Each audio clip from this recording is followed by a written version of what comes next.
ঢাকার ব্যস্ত শহরের মাঝেই রয়েছে এক অন্যরকম পৃথিবী, প্রকৃতি, বন্যপ্রাণী আর হাজারো দর্শনার্থীদের কোলাহলে ভরা একটি জায়গা। এটি হলো বাংলাদেশের জাতীয় চিড়িয়াখানা, যা মিরপুরে অবস্থিত।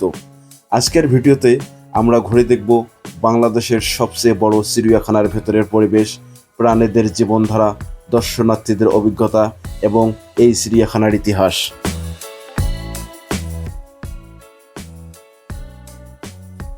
চিড়িয়াখানার প্রবেশ মূল্য জনপ্রতি 50 টাকা। ভেতরে ঢুকেই সর্বপ্রথম দেখতে পারবেন একটি ডিসপ্লে ম্যাপ। এই ম্যাপ দেখে প্রাণীদের অবস্থান, অর্থাৎ কোন দিকে গেলে কোন প্রাণী আছে তার একটি সংক্ষিপ্ত ধারণা নিতে পারবেন। আমরা সর্বপ্রথম চলে আসলাম সারস-ক্রেন পাখির গ্যালারিতে। ভারতীয় উপমহাদেশ, দক্ষিণ পূর্ব এশিয়া ও অস্ট্রেলিয়ায় এদের পাওয়া যায়। লম্বা গলা ও ঠোঁটযুক্ত বৃহদাকার পাখি। এদের গায়ের রং ধূসর বর্ণের, চোখ ও মাথার পেছনে কিছু অংশ গাঢ় লালচে বর্ণের হয়। এরা প্রায় 5 ফুট উঁচু হয়ে থাকে।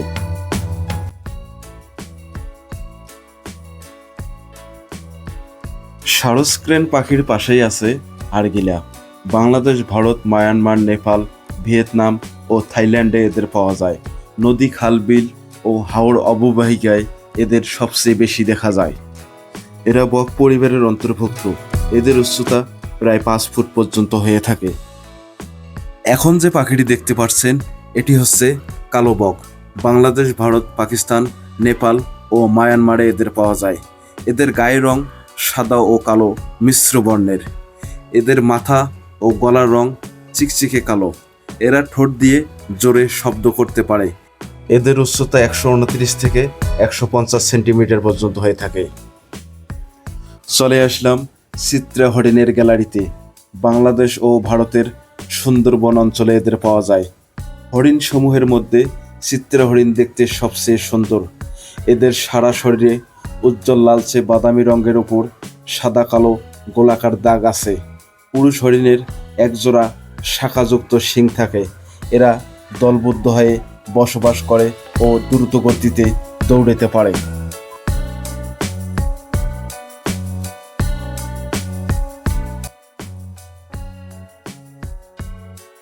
চলে আসলাম বাংলাদেশ জাতীয় চিড়িয়াখানার সবচেয়ে আকর্ষণীয় পয়েন্ট, সিংহের গ্যালারিতে। এর আগে বাঘের গ্যালারিতে গিয়েছিলাম, সেখানে গিয়েও হতাশ হয়েছিলাম। এখানে এসেও হতাশ, কারণ এখানে এসে আমরা বাঘ, সিংহ কোনোটারই দেখা পাই নাই। আপনাদের ভাগ্য ভালো হলে দেখা পেতে পারেন, হয়তো 2-1টি বাঘ, সিংহ থাকতে পারে। গরমের কারণে তারা ঘরের ভিতরে ঢুকেছে, অথবা আমাদের দুর্ভাগ্য। বাংলাদেশের জাতীয় চিড়িয়াখানা হিসেবে পর্যাপ্ত পরিমাণে বাঘ, সিংহ থাকার প্রয়োজন ছিল, যা আমরা এখানে দেখতে পাই নাই। এরপর চলে আসলাম বানরের খাঁচায়। এখানে ছোট বড় বিভিন্ন প্রজাতির বিভিন্ন সাইজের বানর আছে।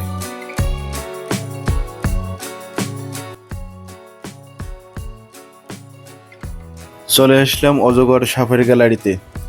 বাংলাদেশ, ভারত, পাকিস্তান, নেপাল, শ্রীলঙ্কা ও ভুটানের বনাঞ্চলে এদেরকে দেখা যায়।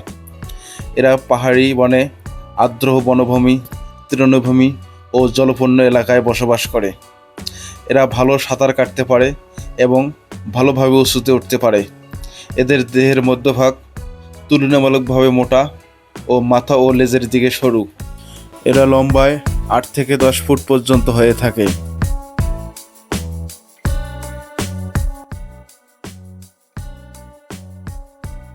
আমরা এখন চলে আসলাম নীল ময়ূরের গ্যালারিতে। দক্ষিণ পূর্ব এশিয়ার দেশগুলোতে যেমন ভারত, শ্রীলঙ্কা, মায়ানমার, মালয়েশিয়া ও ইন্দোনেশিয়ায় নীল ময়ূর পাওয়া যায়। নীল ময়ূর ভারতের জাতীয় পাখি। নীল ময়ূর দেখতে খুবই সুশ্রী। পাখিটি বন্য ও আবদ্ধ উভয় অবস্থায় থাকতে পারে। বনে এরা গর্তে বাস করে, কিন্তু গাছে বিশ্রাম করে। এদের দেহের ওজন 4 থেকে 7 কেজি এবং স্ত্রী ময়ূরের ওজন 3 থেকে 5 কেজি পর্যন্ত হয়ে থাকে। এখন যে পাখিটি দেখতে পাচ্ছেন এটি হচ্ছে সাদা কাক। এটিকে অ্যালবিনো কাক বা অ্যালবিনো ক্রো বলা হয়। বাংলাদেশ পার্বত্য চট্টগ্রাম ও কক্সবাজার এলাকায় এদের বেশি দেখা যায়। এদের দৈর্ঘ্য প্রায় 40 সেন্টিমিটার হয়ে থাকে। সাধারণত এদের ঠোঁট ও পাগুলো গোলাপি রঙের হয়ে থাকে। গায়ের রং সাদা।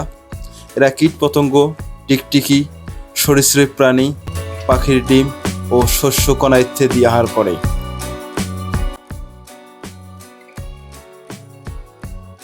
এরপর চলে আসলাম টিয়া পাখির খাঁচায়।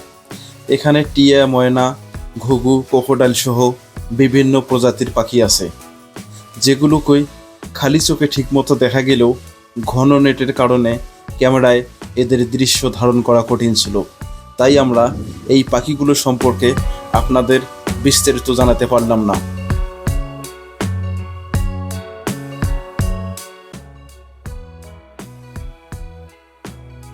এখন যে পাখিটি দেখতে পাচ্ছেন এর নাম কালেম পাখি।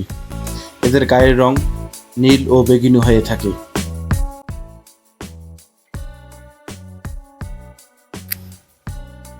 ধনেশ পাখিদের মধ্যে সবচেয়ে বৃহদাকার পাখি হচ্ছে রাজধনেশ।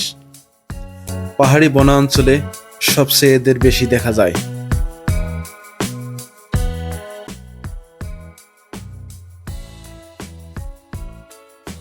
ইমু পাখি অস্ট্রেলিয়া ও তাসমানিয়ায় এদের পাওয়া যায়।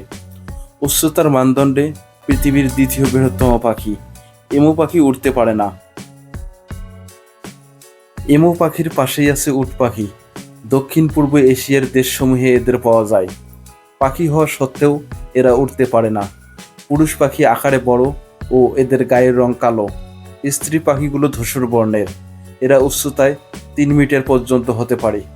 উট পাখি ঘন্টায় 60 থেকে 70 কিলোমিটার পর্যন্ত দৌড়াতে পারে।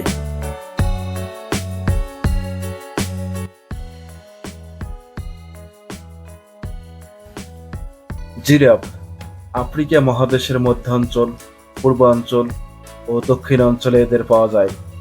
জিরাফ স্থলে বসবাসরত প্রাণীদের মধ্যে সবচেয়ে লম্বা ও বড় রোমন্থনকারী উট সাদৃশ্য প্রাণী। এদের লম্বা গলা ও ডোরাকাটা দাগযুক্ত দেহের গঠন উল্লেখযোগ্য। এরা একসঙ্গে প্রচুর পরিমাণে পানি গ্রহণ করতে পারে, ফলে শুষ্ক ও জলাভূমিহীন স্থানে দীর্ঘ সময় পর্যন্ত থাকতে পারে।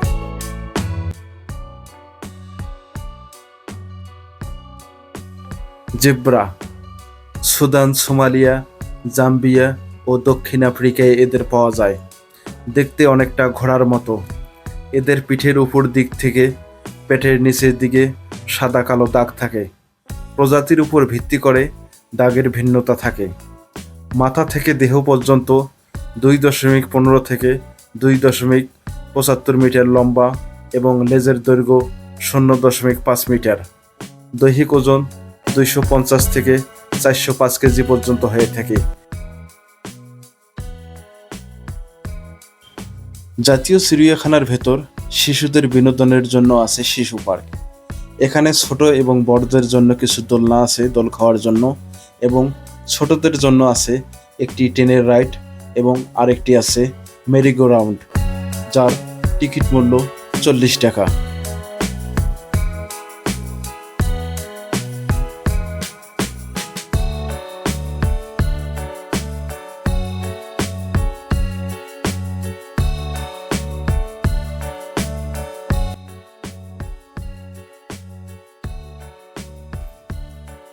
আফ্রিকান গন্ডার দেহের রং হলুদ বেগুনি থেকে ধূসর বর্ণের হয়।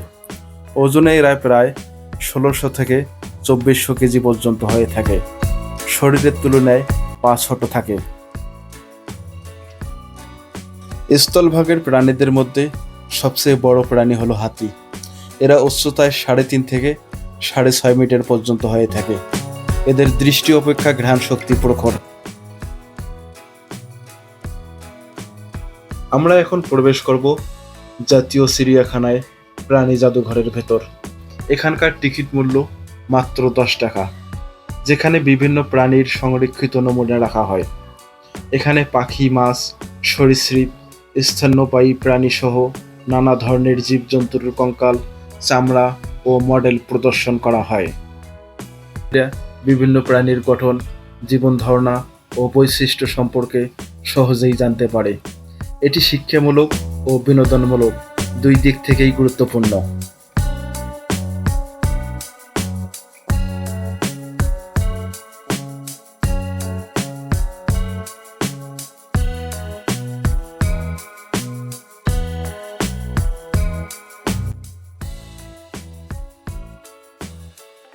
প্রাণী জাদুঘরের পাশেই আছে মাছের অ্যাকোয়ারিয়াম।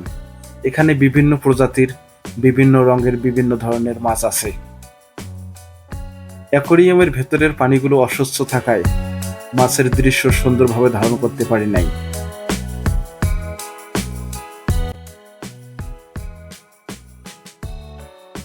বন্ধুরা, আজকের ভিডিও এ পর্যন্তই।